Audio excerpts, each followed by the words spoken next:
Hi everyone, welcome back to our channel. Welcome to the point.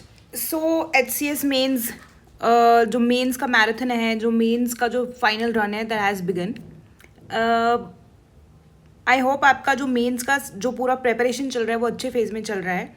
And for those जो अभी या तो पहली बार मेंस लिख रहे हैं या फिर they are in stuck like कि कैसे करें, यूपीएससी का करें इस समय जो कि अभी प्रीलिम्स 24 को आ रहा है, ठीक है, या फिर अपने हम करें क्या कहते हैं एचसीएस मेंस का. तो द थिंग इज़ कि आपको इस समय सबसे ज़्यादा क्या फोकस करना चाहिए. जैसे अगर आपके पास नेक्स्ट 30 to 35 डेज हैं तो आपको किस चीज़ पे फोकस करना चाहिए, ठीक है. यार देखो, अगर आपके पास नोट्स हैं वेल एंड गुड. नोट्स का बहुत बार रिविजन इसीलिए because when you start writing answers, अगर आपको वो चीज़ याद है ना, जैसे मान लो ये एक पेज है, अगर आपने प्रैक्टिस कर रखा है कि आपको यहाँ पे मैप बनाना है तभी आएगा. अगर आपने सोच लिया है, अगर आपने रिविजन्स नहीं किए हैं तो फाइनल 7 मिनट्स के अंदर वो कभी आपको याद नहीं आता है, ठीक है. वही चीज़ निकलना, डिमांड ऑफ द क्वेश्चन को एड्रेस कर पाना, उसके साथ में आप वैल्यू एडिशन करना, वो तभी हो पाएगा अगर आपने नोट्स को बहुत बार रिवाइज कर रखा है, ठीक है. ओके, डेली प्रैक्टिस इस समय बहुत ज़्यादा ज़रूरत है. क्यों ज़रूरत है? क्योंकि when you have to write continuously 15-20 मतलब जब आपको आंसर्स लिखने होते हैं तो आपका बीच में काफ़ी अगर आपने कभी एफएलटी लिखा है तो आपको पता होगा, और नहीं भी लिखा है then I am telling you, your mind start getting stuck, ठीक है. और उस चीज़ को स्टक ना हो, कॉन्टिन्यूस आंसर राइटिंग रहे, उसी के लिए और एक प्रेजेंटेबल आंसर आए, ठीक है, एक रीडेबल लेजिबल हैंड राइटिंग के अंदर एक डिमांड एड्रेस किया हुआ क्वेश्चन का आंसर करना, वो तभी आ सकता है जब आपकी डेली प्रैक्टिस हो, ठीक है.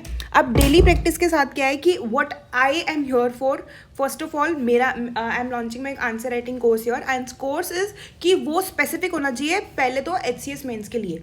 अब क्या, अगर आपने मान लो वो नोट जो है, मैं जो मैंने यहाँ पे बात करी, वो आपके पास इस समय कंपाइल नहीं है, लेकिन आपके पास आपने मेंस लिखना है और आपके पास 30 डेज ही हैं या फिर 35 डेज ही है, तो आप क्या करोगे.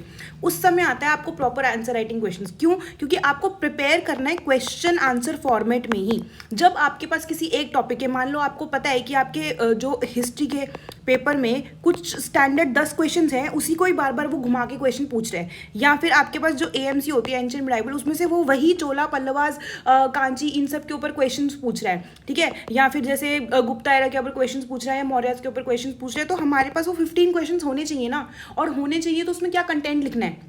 तो वही है मेरा मेन आइडिया आपको प्रोवाइड करना, वही है मेरा मेन फोकस आंसर राइटिंग के ऊपर नेक्स्ट 30 डेज में. क्योंकि नेक्स्ट 30 डेज में आप नोट्स कंपाइल नहीं कर सकते, लेकिन आप नेक्स्ट 30 डेज में वो 300 क्वेश्चन जरूर प्रैक्टिस करके जा सकते हो, which can give you an as.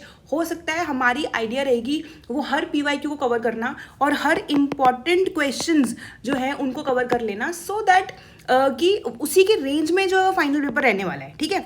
तो टॉपिक वाइज आंसर राइटिंग करनी है, स्टैंडर्ड क्वेश्चंस के आपके पास आंसर्स रहेंगे, और टाइम बाउंड इवैल्यूएशंस क्यों? ताकि आपका ग्राफ ऊपर जाए, आपको पता लगे कि आपने क्या गलतियां की, उससे आपको क्या इंप्रूव करके कैसे आंसर्स में एडिशंस करने हैं. एडिशंस में आपके डायग्राम्स आने चाहिए, ठीक है, आपके पास एग्जाम्पल्स होने चाहिए, आपके पास एक प्रॉपर स्ट्रक्चर होना चाहिए, आपके पास हर तरीके के फ्रेमवर्क होने चाहिए जिससे आप अलग अलग क्वेश्चंस को डील कर सकते हो. And this is what I am here for, this is what I am going to tell. You can contact me here, ठीक है, किसी भी चीज़ के लिए. ऑल्सो अगर आप यूपीएससी प्रीलिम्स और एचसीएस मेंस के बीच में कंफ्यूज हो तो भी you can contact me, and all the very best. For any query you can contact here. Okay.